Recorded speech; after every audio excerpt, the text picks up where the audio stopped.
Hi everyone and welcome back to Rehustle. So excited to be back. It's been a couple of weeks and it's just been so busy that honestly I've been struggling to find the time to make videos, to work on these business ideas.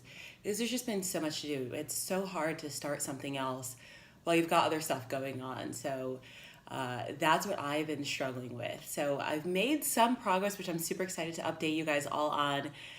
But really have just been struggling to find the time to test ideas, work on the websites, launch marketing campaigns, and move everything forward. And I think that the other thing that I've really been experiencing as I've been going through this process and figuring out what's next is, the fear of what if it doesn't work out? What if it doesn't work out? What if none of these ideas pan out? And, I've done so many entrepreneurial ideas. I've tested so many things. I'm always coming up with ideas.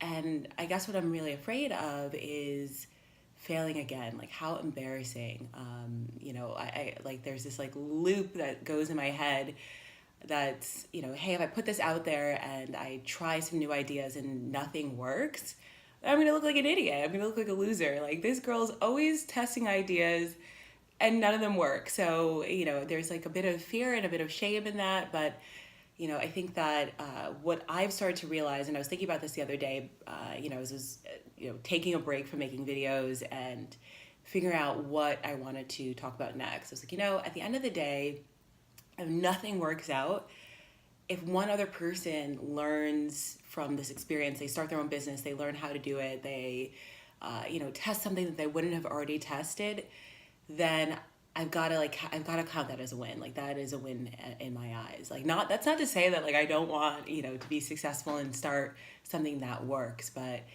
I'm grounding myself and there are no guarantees. Like, I'm just going to work hard, keep testing and being open to whatever ends up panning out.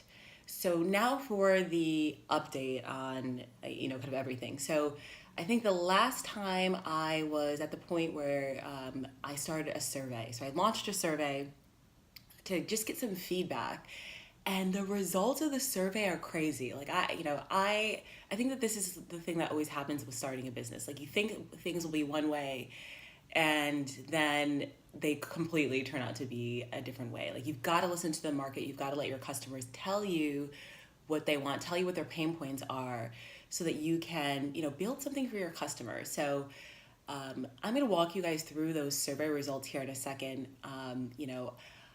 Just like unbelievable. Like, it's completely pivoted my direction. So Nourish Print, which was an idea that, I was kind of, I don't know really about, like, it sounds like a good idea, but, the survey is saying that it is the hot idea. So I'm doubling down on that and really focusing my energy on getting that up and moving. So I'm going to walk you guys through the survey. I'll teach you how I launched this survey. I didn't actually spend that much money on it. I didn't get that many survey results. I think like 70 to 100 at the most. So it's not like scientific at all. This is more of a directional gut check for me so that I could move forward and keep pushing. So excited to walk you guys through the survey. Till next time, keep rehustling too. I hope you're building your idea. And then, hey, let me know what you think the right idea is. I would love to get your feedback and perspective. Till next time. All right, so we're jumping into the survey here, and I use askyourtargetmarket.com, AYTM.com in order to create the survey. This was just directional to validate and get some feedback on some of the ideas before I jump into testing. And I asked a couple of questions. So one of the first questions that I asked was, which wellness product or service would you be interested in? And you can see Nourish Print is the top idea, but also people were interested in an e-commerce company that is a flash sales for wellness products or organic Castile soap, which is super interesting. So, we'll start testing into that to see what works. I also ask people what they struggle with when it comes to their health and wellness. A lot of people say, hey, I don't have the time, I don't have the money. So, are there things that we can do there to help people? I asked some other questions about product names. For Nourish Print specifically, was just curious about what people will pay. So $79, the lowest cost, of course, won out. But I think that the proof is in making people pay. So whatever it will do, I'll link up and see, what people are actually willing to pay for that product or service in a real live test.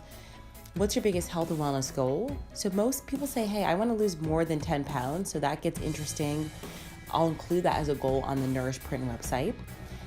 Who do you admire? You saw Jennifer Aniston. So, in terms of marketing, maybe there is a model that we use that looks like her to tap into that, kind of feedback. So a ton of great valuable data here. Launch your own survey at Ask Your Target Market to start testing your ideas. It's a great way, again, to get that feedback and, before you go into actually spending time on building. So good luck with testing your ideas and can't wait to check in with you guys next time.